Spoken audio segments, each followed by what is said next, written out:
Hey, you know what's really funny? Uh, they said guitar was dying out. It's a dinosaur. It's going away.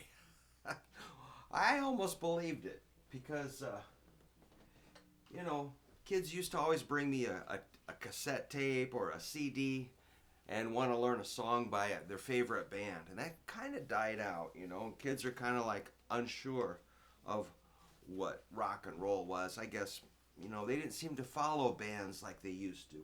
I just think things changed where people are just kind of into guitar as just what it is. And we're not so, we still follow bands, but it's just different. But people, stores can't keep guitars in stock. They sell so fast. People love the guitar, and there's a reason for it. It's pretty magical, man.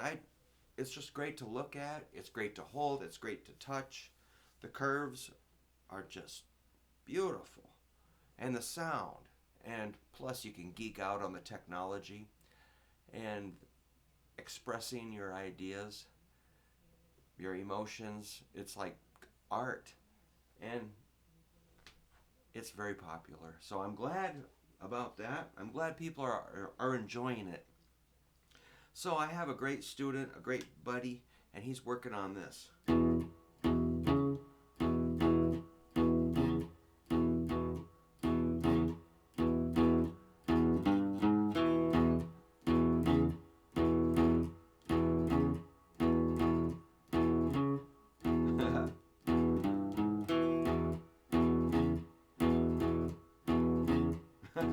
It's a little hard. I'm having trouble getting that note there. Yeah. So that's just, I call it a one chord boogie, one chord jam. You just kind of launch on one chord. So what I got going on is my index finger on the second fret, fourth and fifth strings. I'm gonna leave it right there, and that makes an E5, E B E, E B E, and I'm playing. That's my ring finger hitting the fourth fret of the fifth string. 1 and 2 and 3 and 4 and 1 and 2 and 3 and 4. So it's kind of like a heartbeat. 1 and 2 and 3 and 4. So after, like, how many do I do? 1,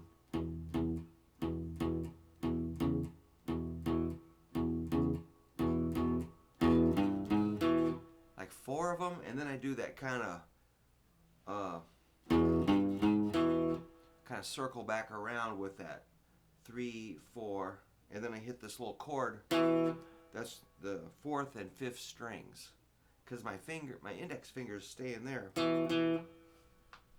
So we got 1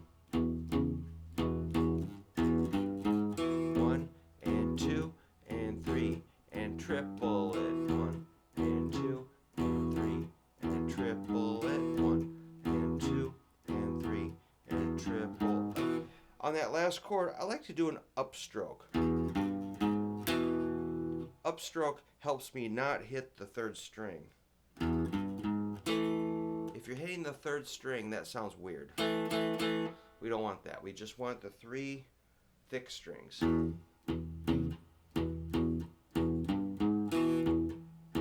Let's slow it down a little bit. Let's make it extra creepy. Let's throw a little tremolo on there too, just for fun. Change up the sound.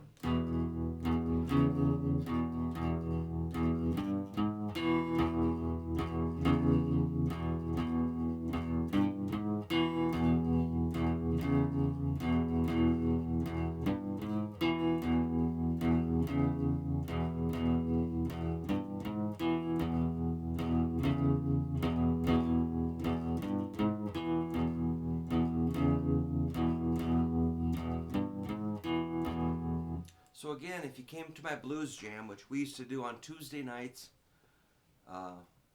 for a long time. Tuesday nights, 7 to 10. I got to bring the PA, set it up, and everybody shows up, and we just, we've got some songs we'll do, but I'll just like, if we're talking on stage, everybody's kind of, I'm like, hey man, we're supposed to be doing a show. Let's play. And I'll just start going.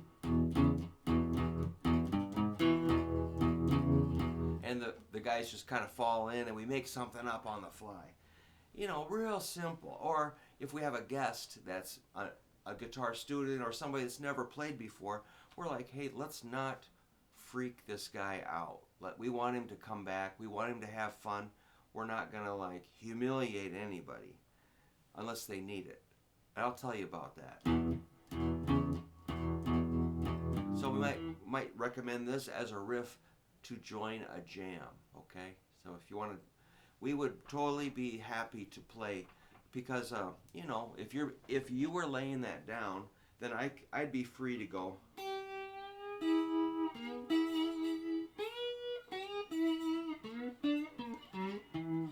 Something like that. And the keyboard guy, he would have fun. Bass guy would probably come up with some vocals.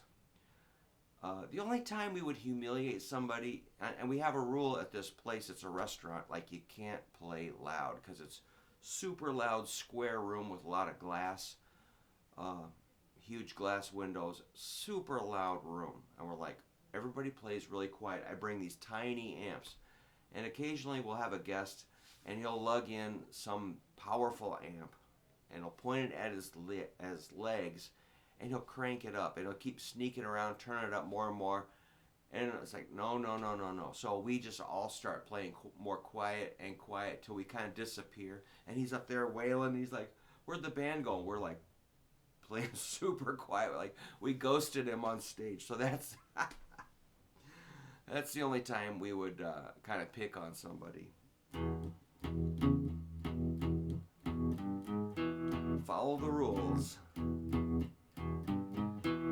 That's the only rule. Otherwise, you can get as weird as you want at our blues jam. You don't have to play blues. You can do anything you want.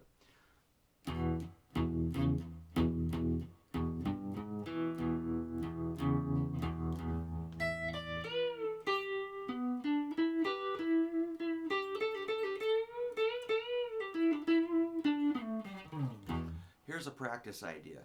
Do that riff and then launch off into a lick. Let's see if we can get our metronome going. I think we can. Let's take her kind of like 64. Whoa.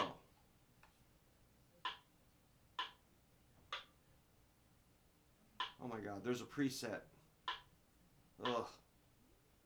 Presets. They come up with these crazy beats that are no good.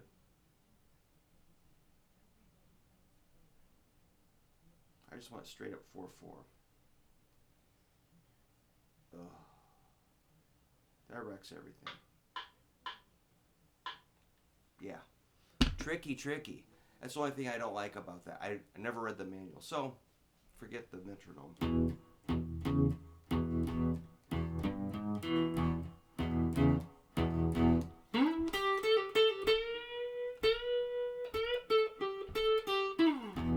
So see if you can do your riff. Keep that steady. Launch into a hot lick and get back to your riff. And don't speed up or slow down. That is the challenge. Which, that's like I probably told you, I played in a trio for every weekend for years and years. And one guitar, one bass, one drummer. And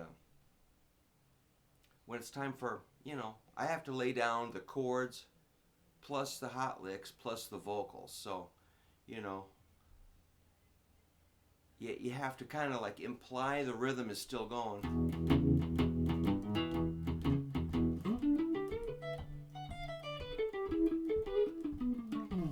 I kind of lost a beat.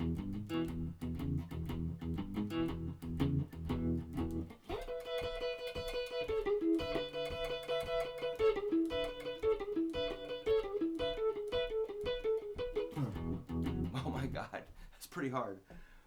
So I was kind of stressing myself out. But you get the idea. Get that riff down, and throw in some hot licks. It can be simple like.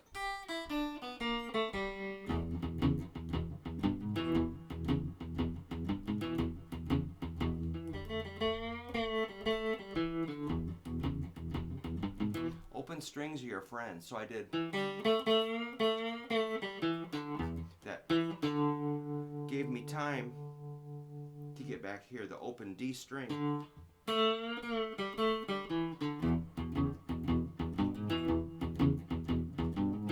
That can be a hammer on. So that riff I was showing you, you can play it real slow or pretty fast, or you can play it medium. Let's just try it kind of fast. So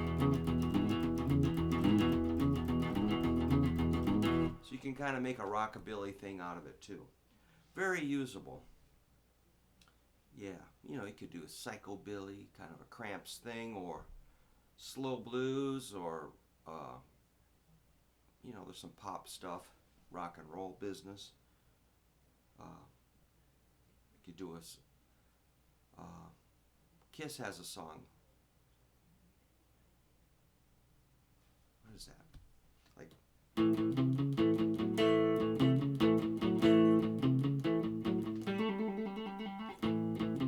Let Me Go Rock and Roll, Kiss. Kind of the same thing. So, you know, it's fairly good riff, you know. But that's for my buddy Scott, who's learning to do it like this.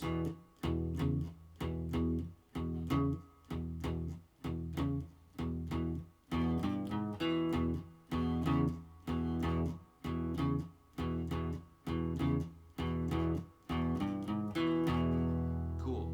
All right, I better get this lesson room cleaned up. It's getting pretty trashed. Well, have a good day, and I'll talk to you soon. Rock. Oh!